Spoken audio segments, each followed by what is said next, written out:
네, 오늘은 출애굽기 4장 24절부터 26절까지 말씀을 공부하겠습니다. 오늘 본문은 하나님께서 모세를 죽이려고 하실 때 그의 아내 십보라가 그의 아들의 포피를 베어다가 모세의 발에 갖다 내니 하나님께서 놓아주셨다고 하는 그런 내용입니다.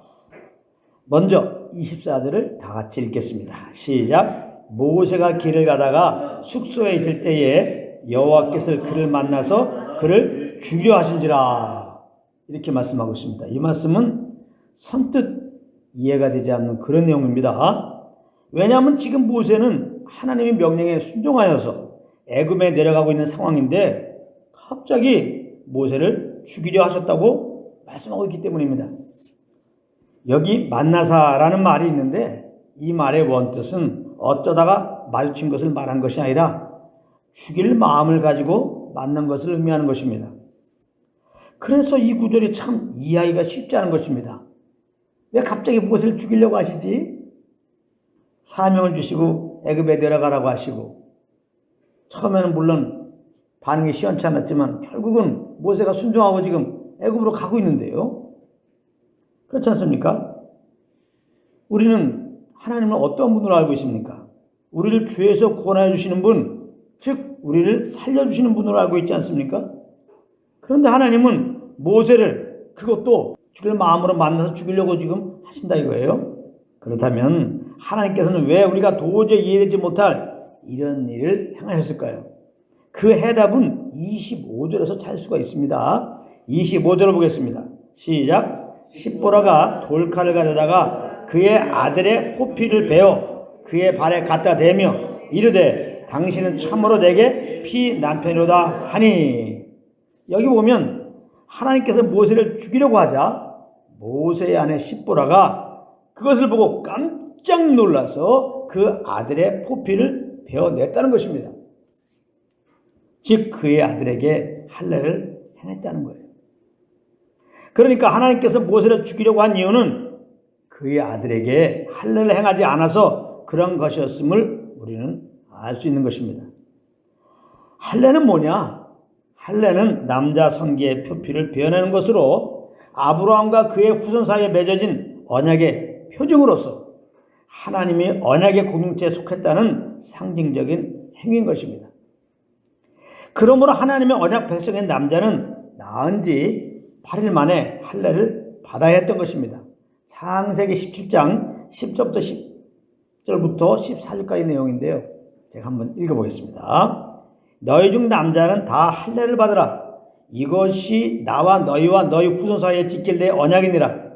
너희는 포피를 베어라. 이것이 나와 너희 사이의 언약의 표징이니라.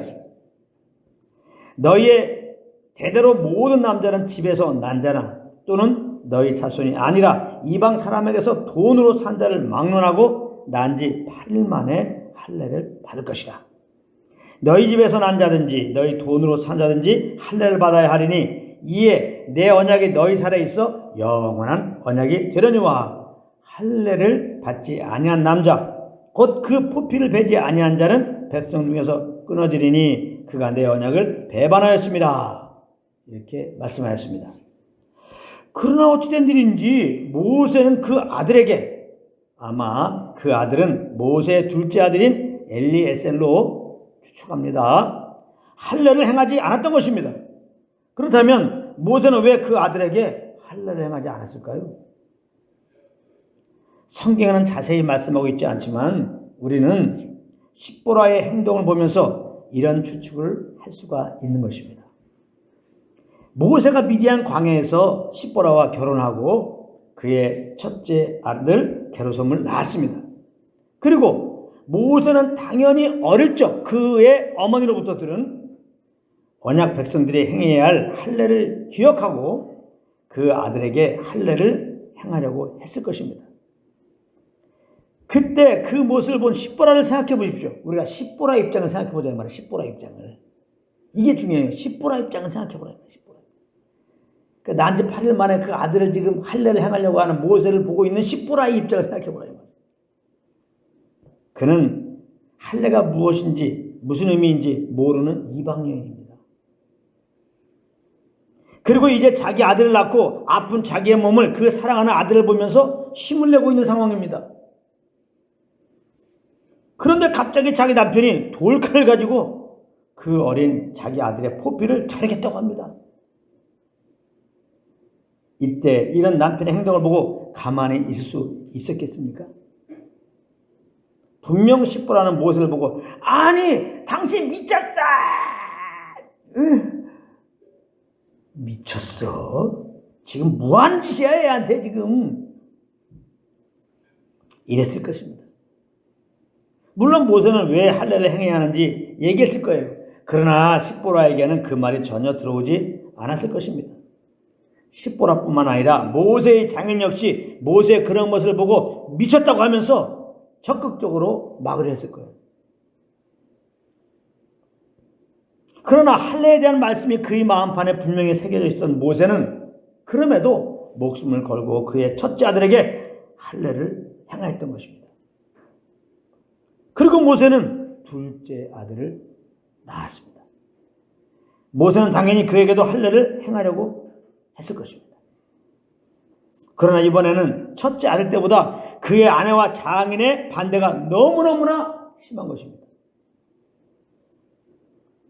첫째 아들 때도 거의 가정이 깨지기 직전까지 가면서 할례를 행했었는데 이번에는 정말 할례를 행하면 가정이 풍지박산나게 생기게 되었던 거예요.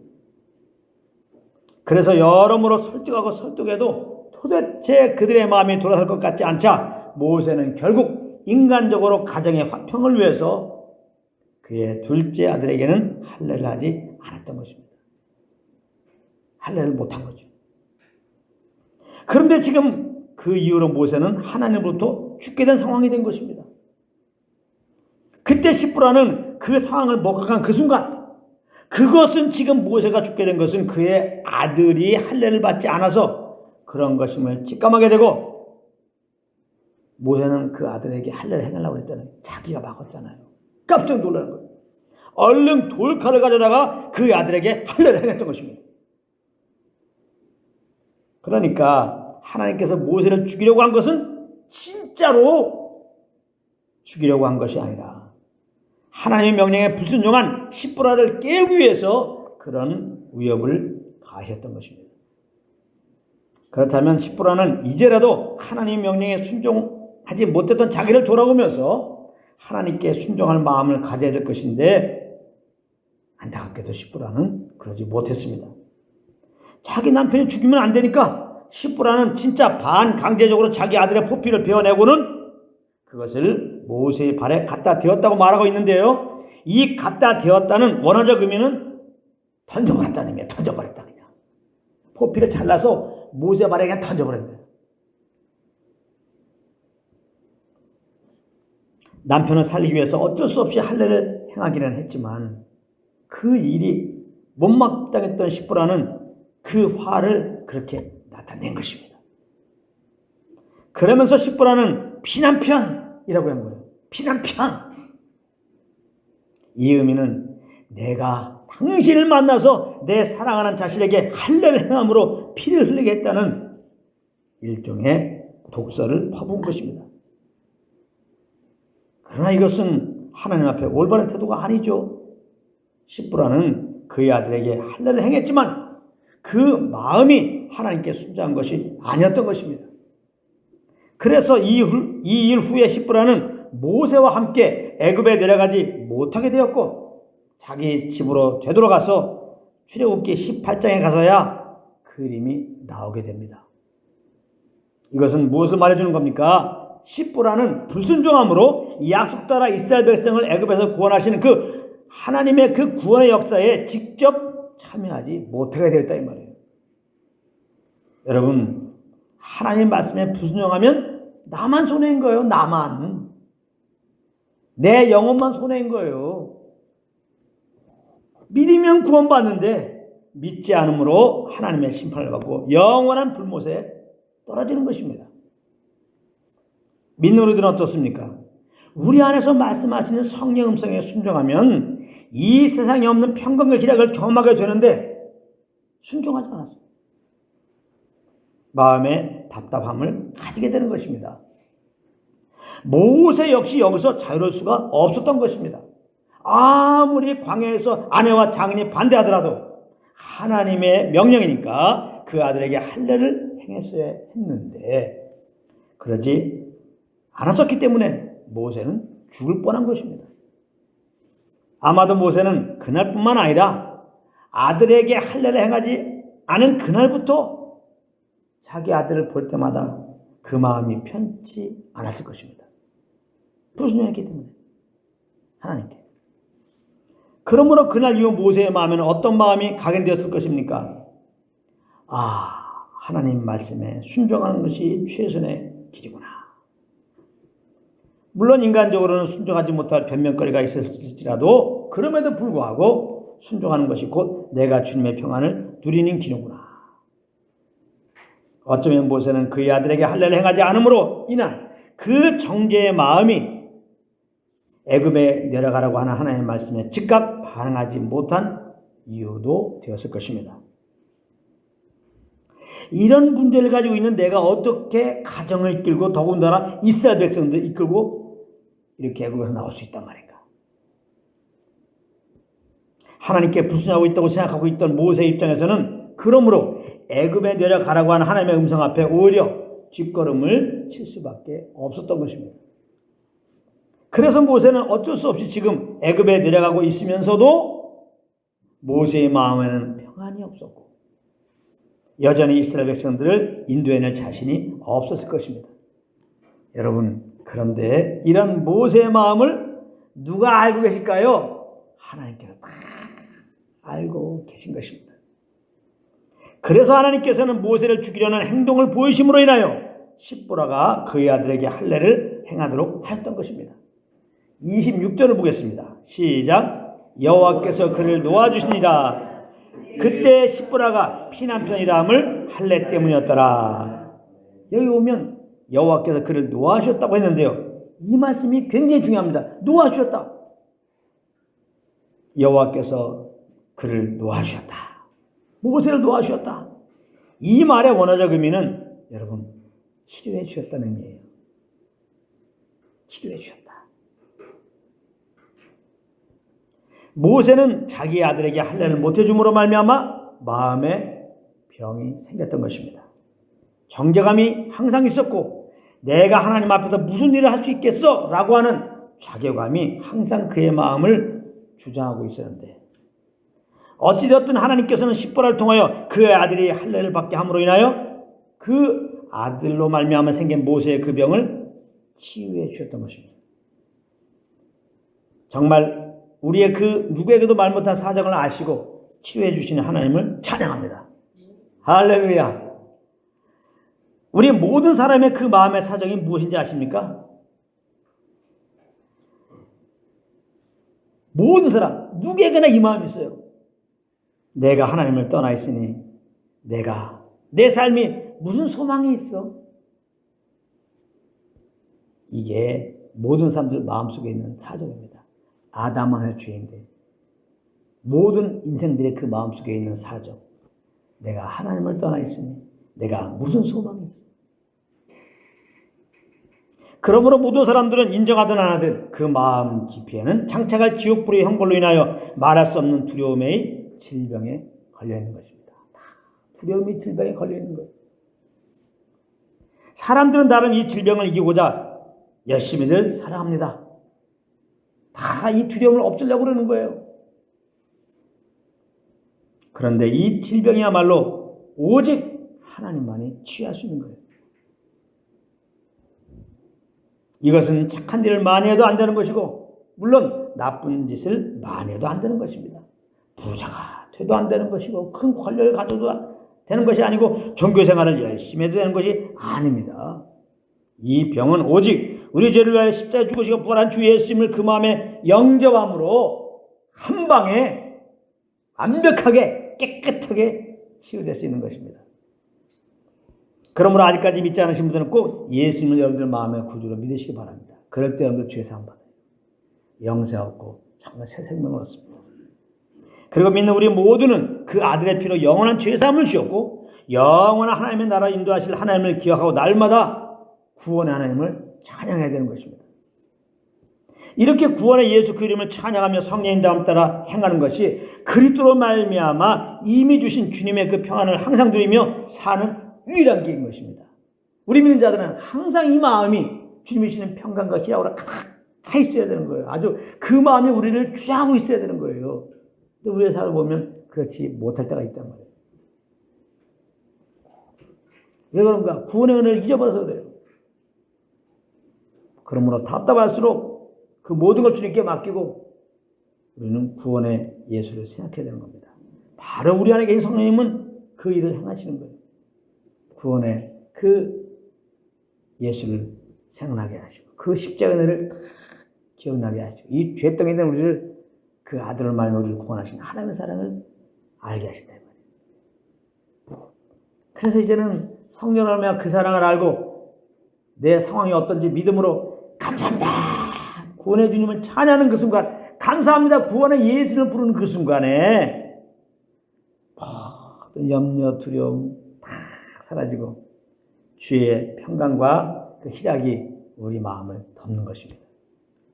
나를 덮네 할 주의 은혜, 주의 평강, 주의 희락. 우리에게 주님의 사랑과 평강으로 우리 마음을 덮으시려고 평강의 왕으로 주님이 오셨어요. 그래서 지금 우리 마음을 평강의 담요로 막 덮으려고 그러는데 우리가 거부하는 거예요. 우리가 거부하는 게 뭡니까? 염려하는 거예요. 근심하는 거예요. 눈에 보이는 환경을 바라보면서 두려워하고 있는 거예요. 원망불평하고 있는 거예요. 그것이 지금 예수님께서 평안의 담요로 우리 마음을 덮으려고 그럴 때 싫어요. 찬양 부리는 거와 똑같단 거란 말이에요. 근데 이게 얼마나 어리석은 짓이야. 주의 평강의 담요 속에 들어가서 있을 수 있는데 그것도 은혜로 지금 그렇게 평안의 담요로 지금 이렇게 씌워주고 있는데 그냥 염려 의심 안 하고 그걸 찬해 부리고 그래서 안식도 없이 마음의 평안도 없이 그렇게 괴롭게 지내면 이게 얼마나 안타까운 거예요. 우리에게 궁극적으로 이 주님의 평강 안식을 주시려고 하나님이 그 아들 보내시고 이렇게 십자가 지게 하시고 우리를 구원하신 거예요.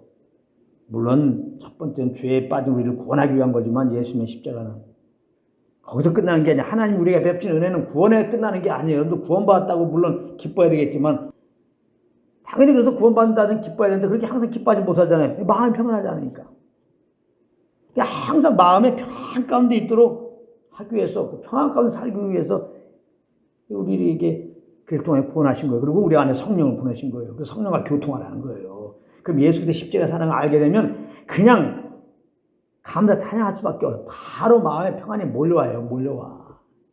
뭘 걱정해요? 뭘 근심이야? 그 아들로 우리를 구원하셨는데 그 주님 우리 아버지가 되시고 우리를 지켜주시고 보호하시는데 그리고 이미 우리는 죄에서 구원받고 영에서 하나님의 자녀가 되었는데 우리가 그것을 영원한 하나님 나라인데 뭐가 걱정이지? 걱정할 것이 없이 되는 거예요. 진짜입니다. 우리가 이 성령 음성을 못 들어서 그렇지. 성령이요 정말 예수의 십자가의 은혜를 좀 알게 하셔서 알기 원합니다. 그런 간절한 마음을 가지고 성령님을 인정해 보세요. 바로 그냥 내 마음속에 평강이 주장된다니까요. 진짜 너무 감사하잖아요. 그래서 우리가 정말 이 평안 가운데 그 주님의 은혜를 찬양하면서 그죠? 모든 걸 맡겼으니까 지금 나에게 주시는 그 생각 그 일을 하게 되면은 그냥 염려 근심은 없죠. 정말 장착할 하나님 나라의 그 평강과 희락 가운데서 그 영광을 구하면서 그렇게 사는 거예요. 감사함으로. 은혜에 합당한 삶이 뭐냐? 주께서 베푸신 은혜에 합당한 삶이 뭐냐? 은혜를 왜 주셨어요? 우리를 구원하시고 주의 평안 가운데 거하도록. 우리는 은혜에 합당한 삶을 살기 위해서 무엇을 해드리는 게 아니에요. 은혜에 합당한 삶을 살기 위해서 더욱더 성령과 교통속에서 주님의 십자가의 은혜를 알게 힘써야 되는 거예요. 그래서 평안 가운데 감사함으로 주님을 찬양하고 지내는 것이 은혜에 합당한 삶인 겁니다. 얼마나 은혜에 합당한 삶을 사는 게 예배의 삶이에요. 예배 드린 게 얼마나 감사해요. 그냥 주님의 은혜 기억하면서 감사하면 그게 예배인데 주님 섬기는 게 너무 쉬운 거예요. 그러니까 마땅히 우리가 주님 섬겨야죠. 마땅히 주님의 은혜를 알아야죠. 알으면 자연스럽게 주님을 찬양하게 되고 당연히 우리가 주님을 찬양하며 살아야 되는 거죠. 무슨 뭐 주님을 섬기는 게 힘듭니까? 하나 어렵지 않은 거예요. 너무 쉬운 거예요. 예. 우리가 아담한 죄인으로 태어나가지고 죄성에 이끌려서 죄의 노예가 돼갖고 이 세상 사람 살잖아요. 그 죄 짓는 게 얼마나 쉬워요. 그러니까 맨날 죄를 범하잖아. 죄 짓는 게 어려우면 그 맨날 죄 범할 수 있겠어요?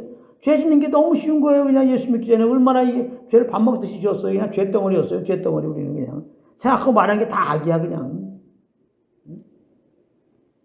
이제 우리 예수 믿고 구원받았어요. 예수님의 그 의로운 생명을 새롭게 되었어요. 의로운 자가 되었단 말이에요. 우리 안에 성령이 계세요. 이 성령을 따라 살면요. 죄를 범지 않죠. 의의 종된 삶을 사는 거죠. 정말 하나님께 예배하는 삶, 하나님이 기뻐하는 삶 사는 거 너무 쉬운 거예요. 너무 쉬운 거예요. 너무 쉬운 거예요. 성령을 쫓으면은. 너무 쉬운 거라고.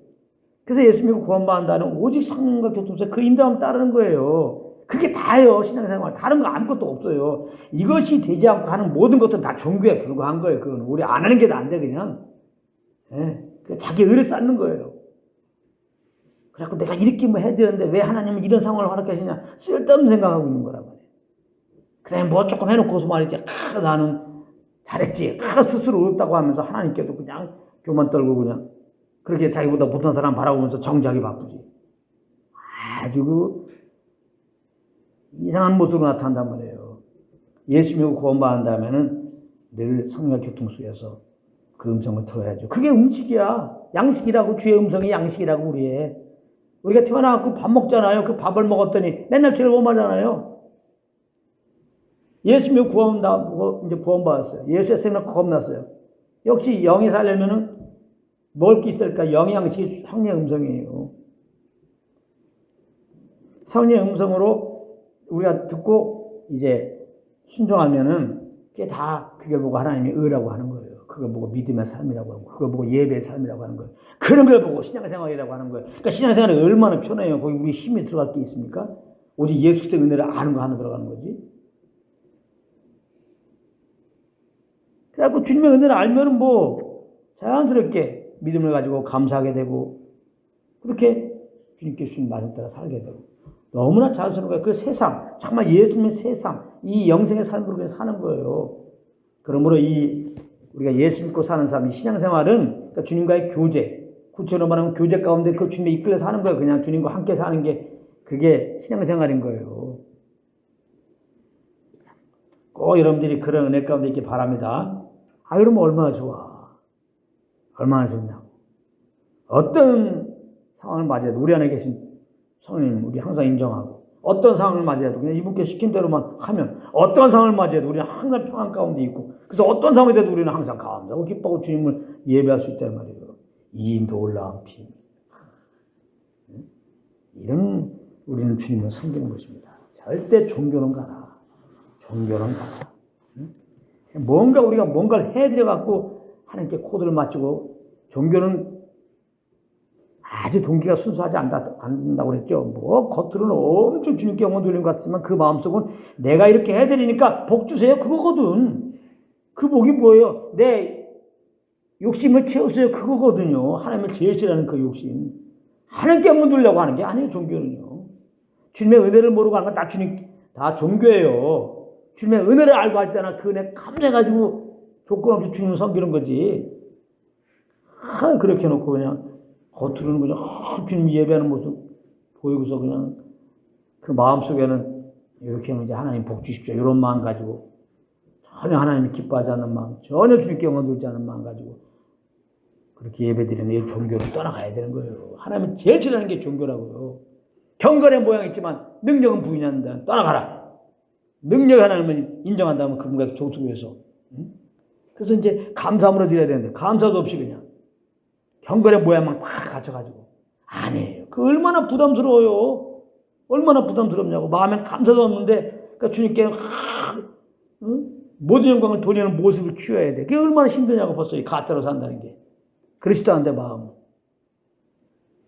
그래서 항상 주님을 찬양하고 성령의 인도함을 따라서 예수님 이미 주신 참 우리 마음을 덮으려고 지금 하고 있는데 이 사랑의 담요 속에 쏙 들어가고 막 어쩔 수 없는 감사의 기쁨으로 마음의 평안 가운데 그렇게 살아갖고 참된 예배자가 되기를 우리 주 예수의 이름으로 축원합니다.